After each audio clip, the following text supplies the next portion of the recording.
आज हम जो हमारी क्लास है उसमें हम ये टॉपिक्स डिस्कस करेंगे। Methods, approaches, remedial teachings. Methods क्या होते हैं? विधियाँ। A method is a plan and systematic way of teaching. जो मेथड होते हैं प्लान होते हैं और इसमें एक सिस्टमेटिक वे से बच्चों को पढ़ाया जाता है। इंडक्टिव मेथड, जो इंडक्टिव मेथड है इसमें हम एग्जाम्पल से रूल की तरफ जाते हैं और ये लर्नर सेंटर होता है, मतलब जो शिक्षार्थी है उसको देख के बनाया गया है। जो डिडक्टिव मेथड है इसमें हम रूल से एग्जाम्पल की तरफ जाते हैं, ये टीचर सेंटर्ड है, मतलब टीचर के अकॉर्डिंग बनाया हुआ है। ग्रामर ट्रांसलेशन मेथड, जो ग्रामर ट्रांसलेशन मेथड है उस मेथड को हम क्या बोलते हैं?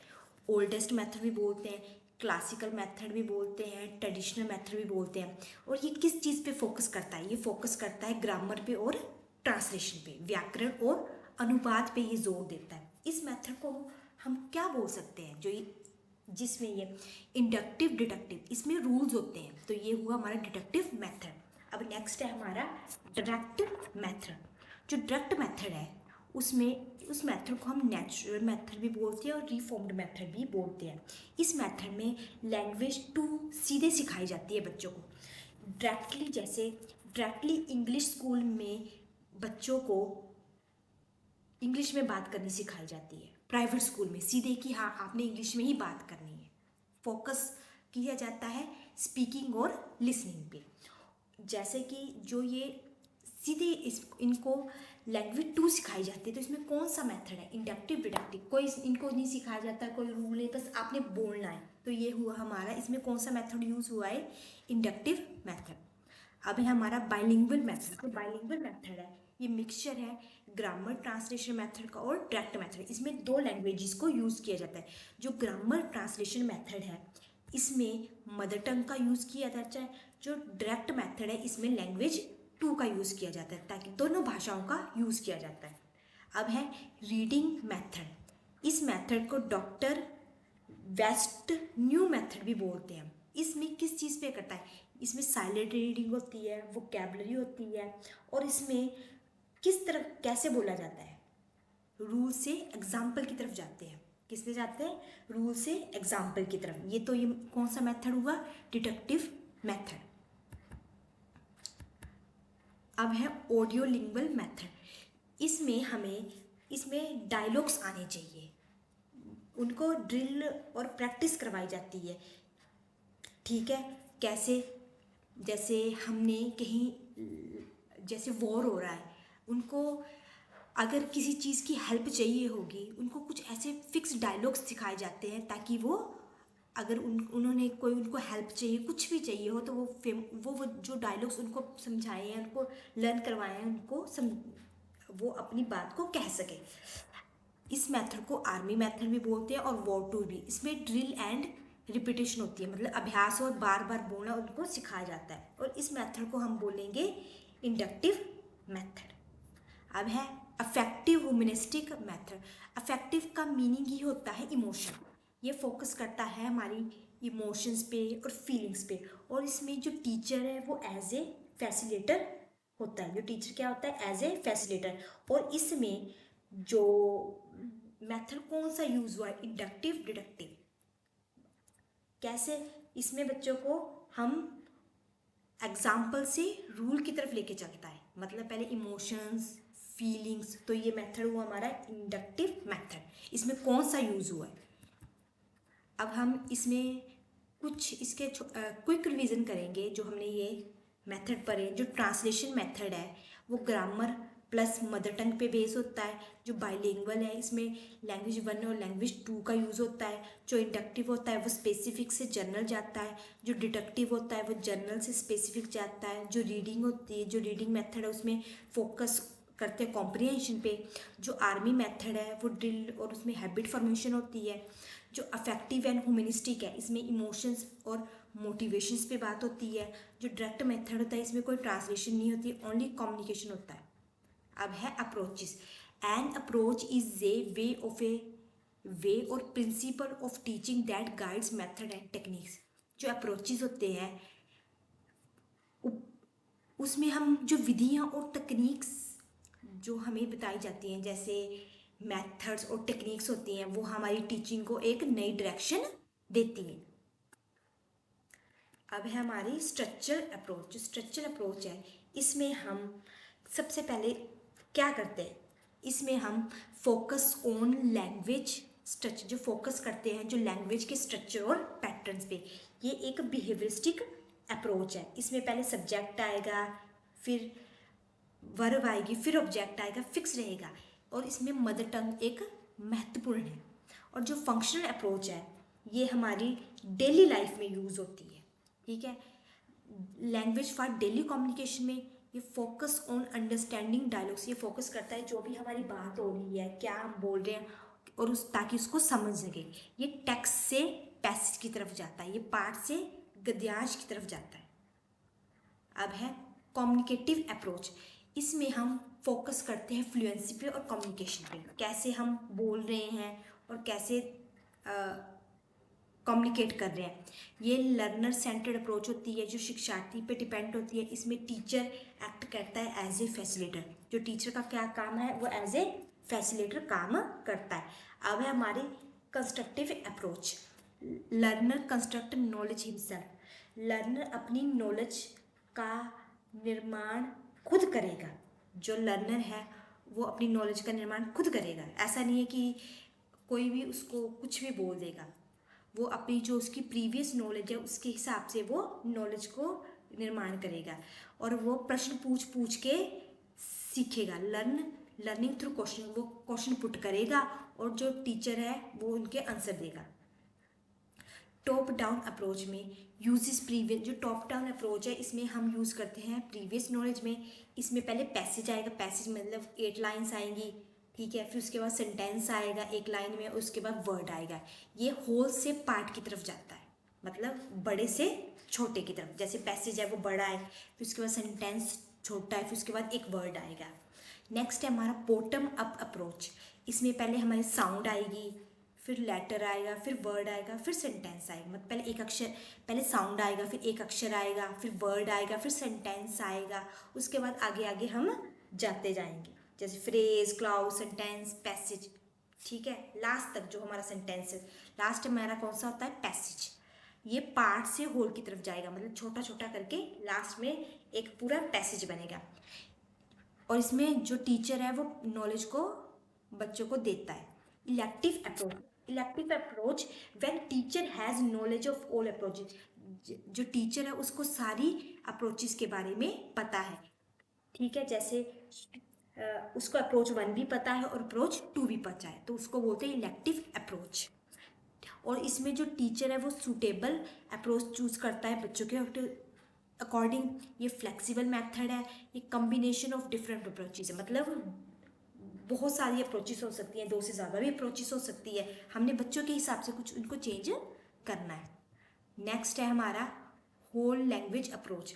जो होल लैंग्वेज अप्रोच है, इसमें जो language taught as a whole, भाषा को संपूर्ण रूप से सिखाया जाता है। लैंग्वेज एज ए होल में भाषा को समग्र रूप से देखा जाता है कि एक ही है लैंग्वेज।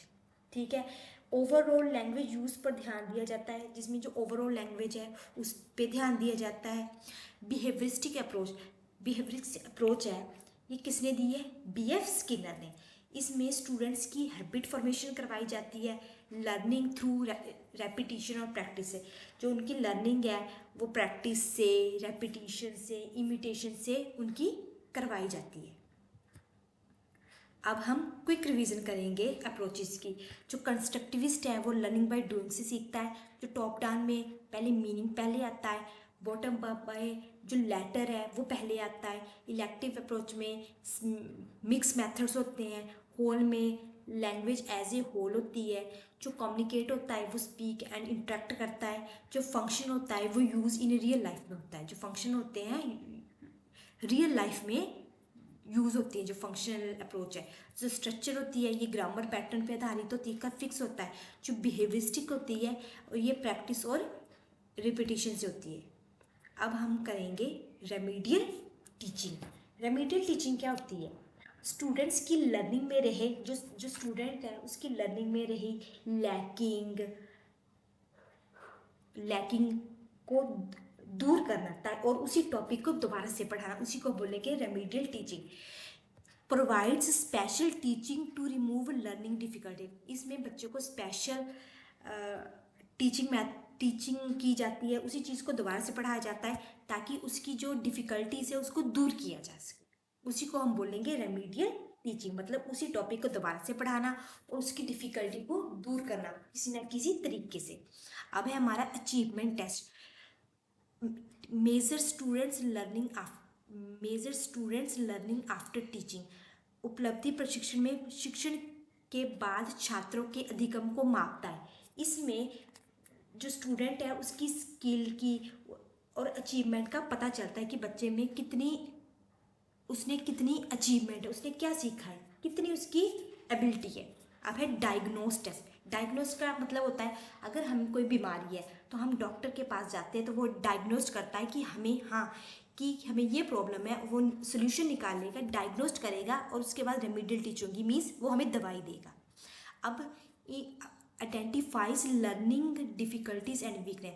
जो लर्नर है उसको क्या डिफ़िकल्टीज है, उसकी क्या वीकनेस है, उसके हिसाब से ही उसको डायग्नोस्ट करेगा। जो स्टूडेंट है उसकी लर्निंग में रही गैप, लैकिंग, डेफिशिएंसी, कोई भी प्रॉब्लम है उसको पता लगाता है। डायग्नोस्ट का मतलब होता है किसी चीज़ की, अगर बीमार है तो उसकी बीमारी का पता लगाना, अगर बच्चा है तो उसकी जो लर्निंग है, डिफ़िकल्टी है, उसकी वीकनेस का उसका पता लगाना है। हाँ, ठीक है।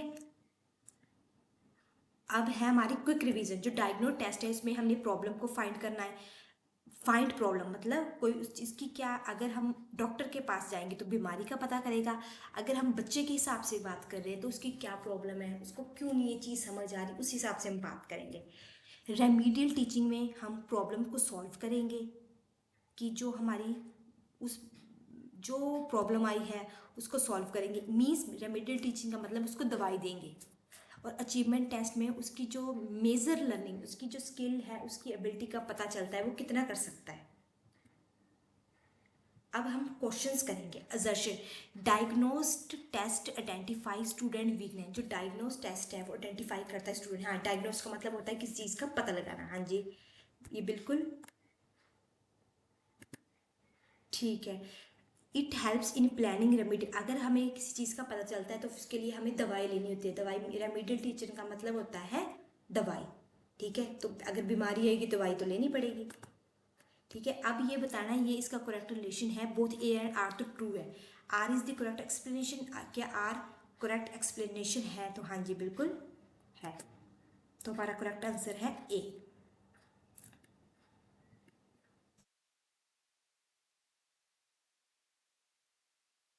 अब है achievement test is related to. जो हमारा अचीवमेंट टेस्ट है वो किससे रिलेटेड है? मेंटल एबिलिटी से, क्लासरूम लर्निंग से, पर्सनैलिटी से, फिजिकल फिटनेस से। जो हमारी अचीवमेंट होती है वो क्लास में होती है कि बच्चों का क्लास में टेस्ट लिया, उसकी स्किल का पता चलता है, उसकी एबिलिटी का पता चलता है, तो हमारा आंसर है क्लासरूम टीचिंग। अब नेक्स्ट है remedial teaching. Remedial teaching is mainly use to.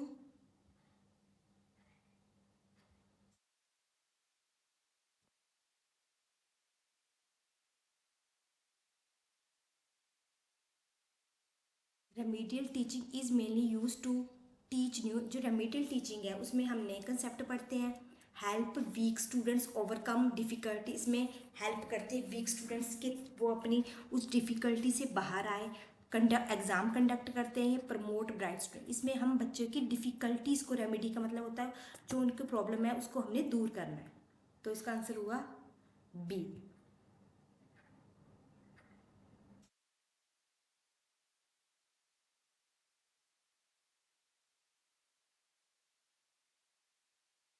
अब है हमारा डायग्नोस टेस्ट। जो डायग्नोस टेस्ट है इसमें हम क्या करते हैं, इसमें ओवरऑल परफॉर्मेंस करते हैं, स्पेसिफिक वीकनेस मतलब उसमें क्या प्रॉब्लम है वो करते हैं, weakness. After diagnose test teacher should be. जो डायग्नोस करता है टीचर, उसके बाद उसको क्या करना है, रिजल्ट को इग्नोर करना चाहिए, ये भी नहीं है गिव पनिशमेंट करनी चाहिए। डायग्नोस के बाद हमें उसको दवाई देनी चाहिए, तो वो दवाई का नाम है रेमीडियल टीचिंग। Take attendance. ये भी नहीं है, अटेंडेंस थोड़ी लेंगे। अब है ऑडियो लिंगुअल मेथड। जो ऑडियो लिंगुअल मेथड है इसमें हम क्या करते हैं, उनको लर्न करवाते हैं डायलॉग्स, तो वो होती है हैबिट फॉर्मेशन।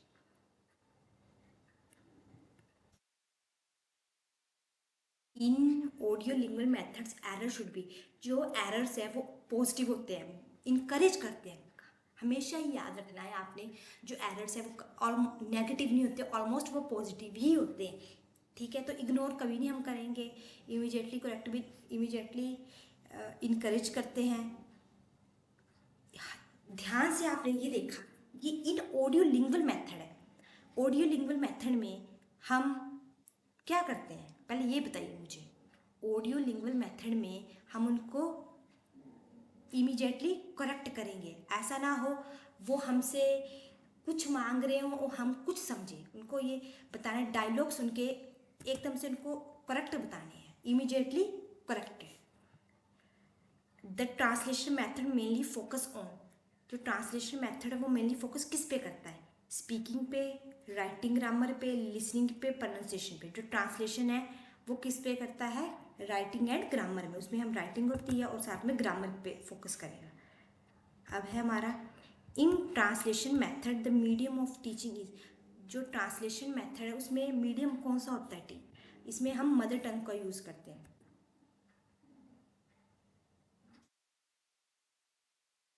अब है हमारा द बाइलिंगुअल मैथ। जो बाइलिंगुअल है उसमें कौन कौन सी लैंग्वेज होती है, मदर टंग भी होती है और टारगेट भी होती है। जो मैंने सीधे टैग वर्ड्स है वही है इसमें यूज़ हो रहे हैं। लैंग्वेज अप्रोच प्रमोट, जो होल लैंग्वेज अप्रोच है, लर्निंग लैंग्वेज इन पार्ट, जो लर्निंग लैंग्वेज है वो पार्ट्स में हम यूज़ करते हैं, लर्निंग लैंग्वेज एज होल, जो लर्निंग लैंग्वेज है वो एज ए होल यूज़ करते हैं, यहाँ पे भी होल है और यहाँ पे भी होल है। ठीक है, मेन गोल ऑफ कम्युनिकेटिव, जो मेन गोल होता है कम्युनिकेटिव अप्रोच का, तो उसको क्या बोलते हैं हम, कम्युनिकेटिव एबिलिटी। क्या बोलते हैं हम, communicative ability. Functional approach focus है, जो फंक्शनल अप्रोच है फोकस किस पे करता है, सेंटेंस स्ट्रक्चर पे। फंक्शनल अप्रोच में हम यूज रियल लाइफ, जो फंक्शनल अप्रोच है वो हमारी रियल लाइफ में यूज होती है, तो इसका तो सीधा ही आपको ये देखना पड़ेगा कि रियल लाइफ। स्ट्रक्चरल अप्रोच में हम सब्जेक्ट आता है, वर्ब आता है, ऑब्जेक्ट आता है, ठीक है, तो उसमें पैटर्न और स्ट्रक्चर होता है, तो ये वाला है हमारा। ठीक है, आज की जो हमारी क्लास है वो कंप्लीट हुई। सी टेट के पेपर 2 के पेड नोट्स अगर कोई भी इंटरेस्टेड हो तो वो हमें कमेंट करे, व्हाट्सएप करे। Thank you.